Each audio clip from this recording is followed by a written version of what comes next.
Alrighty there, folks. Welcome into Jets Nation Radio, episode 15.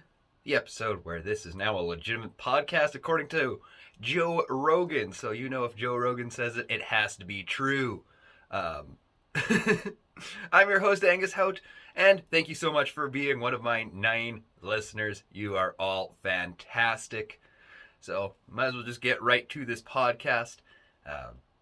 So it is the new year. I know I'm recording on January 3rd rather than the 2nd, like I said I would.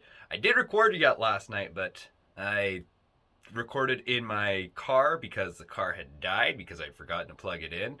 So once I got it boosted, I had to make sure it was going, and my partner just didn't want me to leave the car running with the keys in it and no one around. So I recorded last night in my car, but nothing says I'm a psychopath like I record podcasts in my car and expect people to believe my beliefs. So that's why we didn't have the podcast come up first thing Monday morning, but we're back. Don't worry. I'd rather put out a really good product than a really trash product that's rushed. So now you know why this one's late. And let's get to our New Year's resolutions for the Jets. So I've got 4 resolutions for the Jets, things I'd love to see in 2022 and forward. The Jets just need to keep rushing the net. We saw that lots yesterday in the second period and even towards the end of the first period with the Jets when they were taking on the Vegas Golden Knights. And it's way more exciting hockey just to watch them just go at the net and then fire a shot and see if you can pick up those rebounds. Those were great chances. Even that goal that didn't count for the Jets, they keep doing that. It's all going to work out for them. So keep rushing the net there, boys. I know Laurie's got them going for more shots than not, and I love to see it. So, yeah, just keep rushing the net, boys.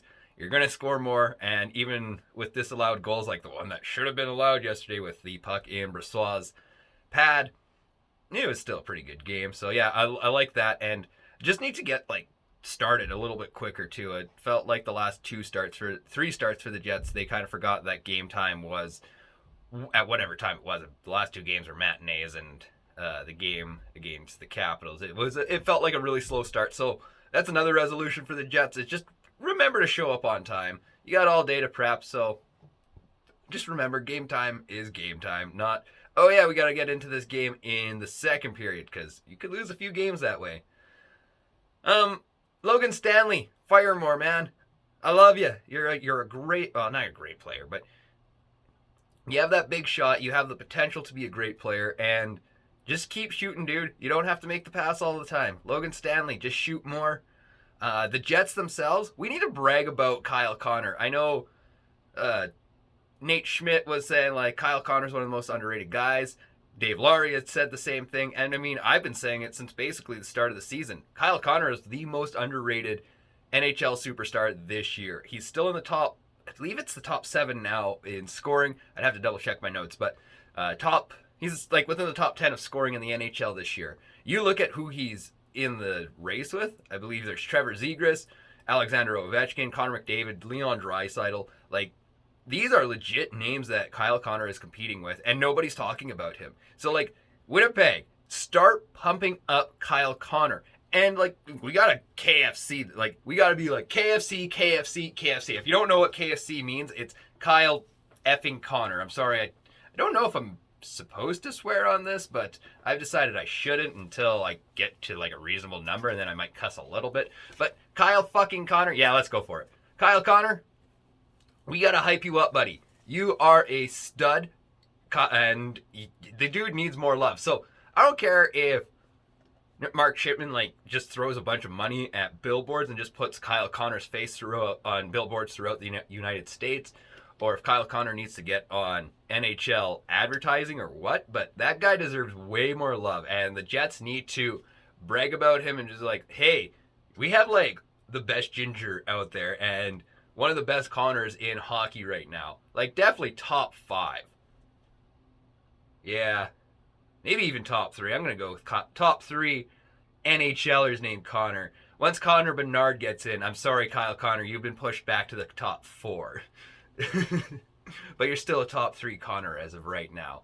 Connor Hellebuyck still has that slight edge on Kyle Connor in my books, but that might change by the end of the season. And speaking of Connor Hellebuyck, my New Year's resolution for you is stay in your damn net. I know you watch Mike Smith do it, and I know we've watched Martin Brodeur do it. We've watched all these guys do it. But Connor Hellebuyck, you stress me out so much that you leave your net, and I'm like, oh, cool. Jets are going to get scored on. So work on your puck handling abilities, but please stay in your net until, like, we have confirmed that you are amazing out of your net. Otherwise, you're better off in your net. Cause I watched it yesterday where he tried to make something happen, and there's two Golden Knights who almost had the puck and could have put it in the net or gotten a really good chance. So, Connor Hellebuyck, please stay in your net. Those are my 5 resolutions for the Winnipeg Jets. So, yeah. But they're going to have a good year. I have a good feeling about 2022 with the Winnipeg Jets. I think they're legitimately going to push for a playoff spot. Dave Laury's kind of given them that rejuvenation shot that they need. I know it's only been 3 games, but the fact that they beat one of the best hockey teams in the NHL, they came close to beating Alexander Ovechkin and the Washington Capitals. And I'm not, I know it was a 5-3 or 5-2 game, but when you look at all those circumstances of that day, I think they were a lot closer than what the score shows. And obviously beating the St. Louis Blues, who are one of the best teams in the Central Division. So you got to like what they're doing. And I think the Jets are going to just keep rolling. So I think, I know there was no question there, but I'm just going to say the Jets are going to be pushing for probably a second, maybe even a third round playoff round berth in 2022. Sorry, I've got a guest outside my door and he wants in, but I'm not going to allow him in. World Juniors were unfortunately canceled last week. I'm disappointed in how that whole thing went down.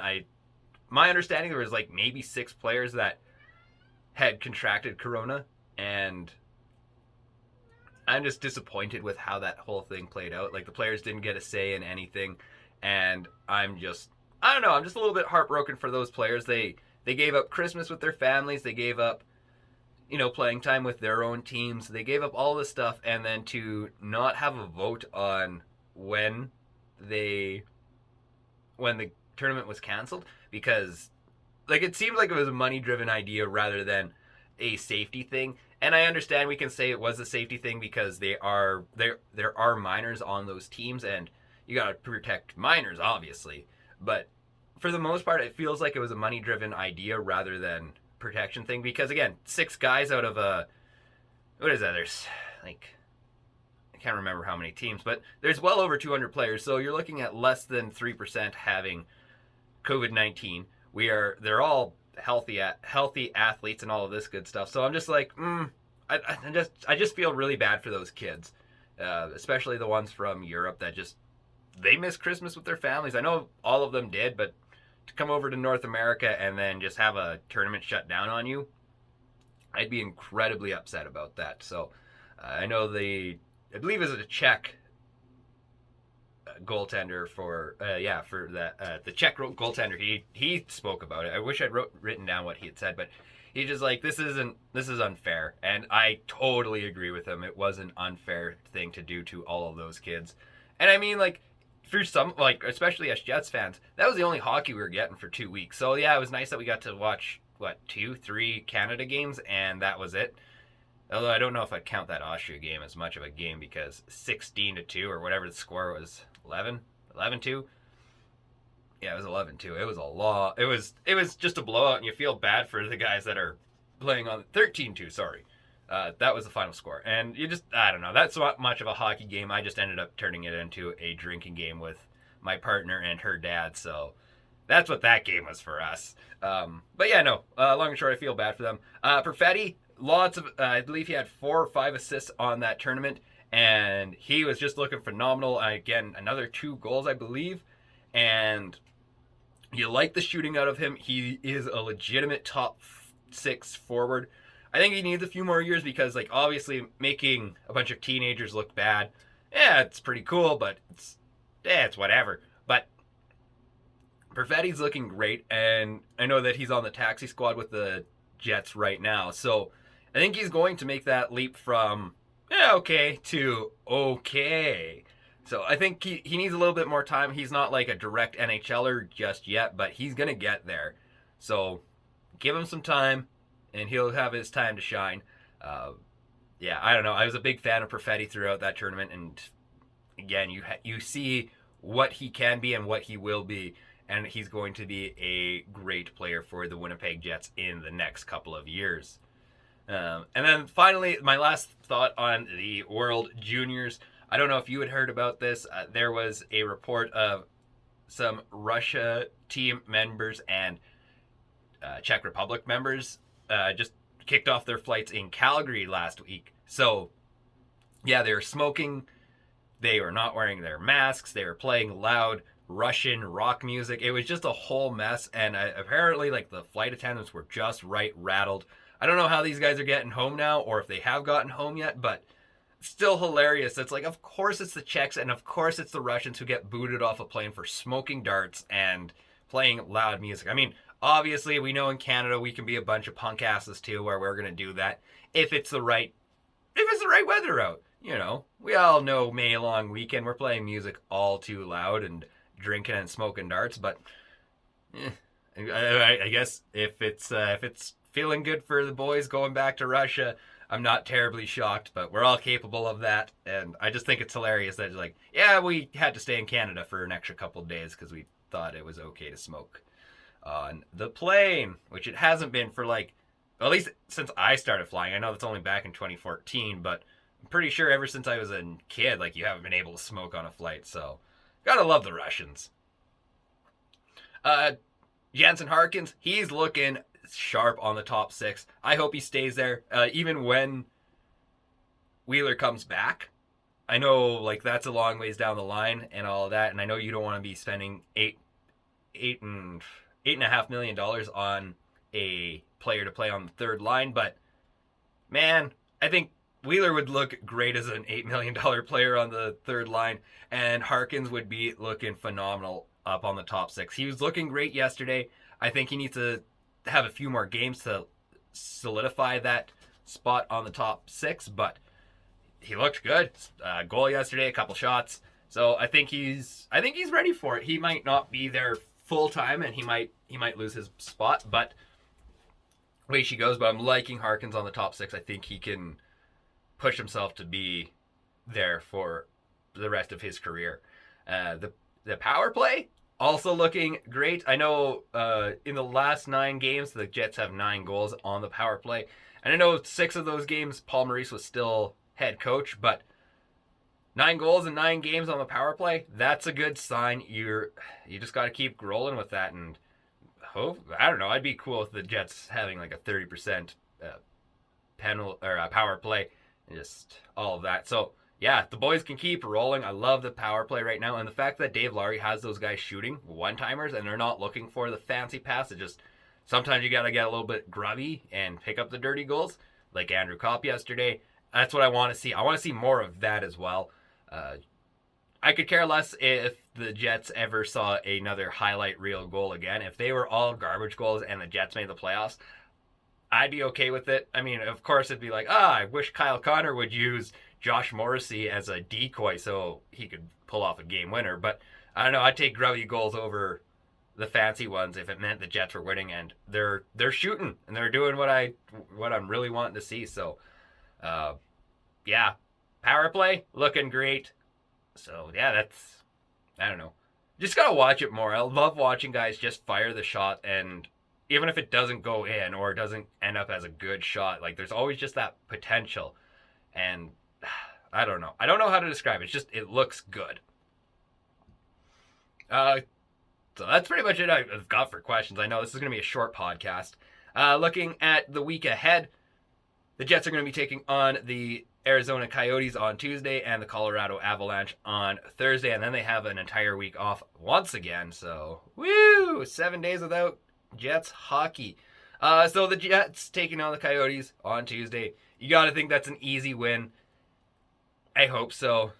And even an overtime loss would just be unacceptable in my books as well. So the last time the Jets did take on the Coyotes, it was 1-0 affair. Coyotes obviously winning, and that was just a heartbreaker to watch. So that's an easy 2 points the Jets need to pick up. And the Avalanche, they were off from December 16th to just yesterday, and ended up beating the Anaheim Ducks after being down 2-0, just like the Winnipeg Jets. The only difference was the Avalanche didn't go into overtime. But what I'll say is I think the Avalanche are a good litmus test for what the Jets can do. If they will legitimately be a deep NHL post... obviously I'm overly tired. If the Jets want a postseason and want to go deep, this is going to be the game that really tests them, I think. And if they get spanked by the Avs, then I think that's it for legitimate deep playoff hopes. But again, we're in January, and then we got till April to find this out, or whenever we finish up 82 games in the regular season. But the Avalanche, that's going to be a litmus test to see how good the Jets are actually. And I'm stuck on this one. My heart says, no, the Avalanche are legitimately good, and they're going to beat the Jets. And some of me's like, no, the Jets are legit now. They're going to win. So my heart says they win. My brain's like, no. But my brain's usually wrong on these kinds of things. So if you're betting on my predictions, I'm going to say you're probably going to bet on the Jets because my heart feels it. So, and then final segment of the podcast, Hot and Cold Performers. We're going to start off with the cold performer being the IIHF shutting down the World Juniors. I'm still upset about it because this was the chance for Canada to become, on top again. I felt like they were going to win gold. They seemed like the legit team, and that was all taken away from us. So, IIHF, not talking to your players and understanding what they want, and just it feels like it's a money-driven thing. You guys are my cold performers of the week. And the hot performer of the week, there's a girl out in Seattle who watched the Seattle Kraken's first game back in October, and she noticed one of the Vancouver staff had a mole on his neck that looked cancerous. And she spent the entire game trying to get a hold of this guy who was just standing behind the bench. He wasn't the bench boss or anything. Just, hey, you might have cancer. Eventually he got the message and found out it was legit cancerous. So this woman saved his life, and I guess the Vancouver Canucks also gave her a scholarship. So obviously she was from Seattle. She's now a Seattle Kraken fan, and the fact that she helped out the enemy and to save their lives, I respect that. I wish I knew her name, but you need to look up the story. Seattle Kraken fan saves Vancouver Canucks staff, because that's awesome. So that in my opinion is what hockey's about. Is we hate you, but at the same time we don't want anything bad to happen to you. So woman from Seattle, good on you for being better than a lot of other people who would have been like, whatever. But yeah, that's awesome. And good on the Vancouver Canucks for giving her a scholarship to go to school and become a full-time nurse. So everyone in that situation, you are all winners except for cancer. You're the worst. But yeah, that's it for me this week. Darnell Duff will be back next week. I am excited for that. Have yourself a great week. Good luck staying warm out there because it is incredibly chilly out there. Peace and grace, folks, and I will be back next week with episode 16 of Jets Nation Radio. Peace, and I'll talk to you later.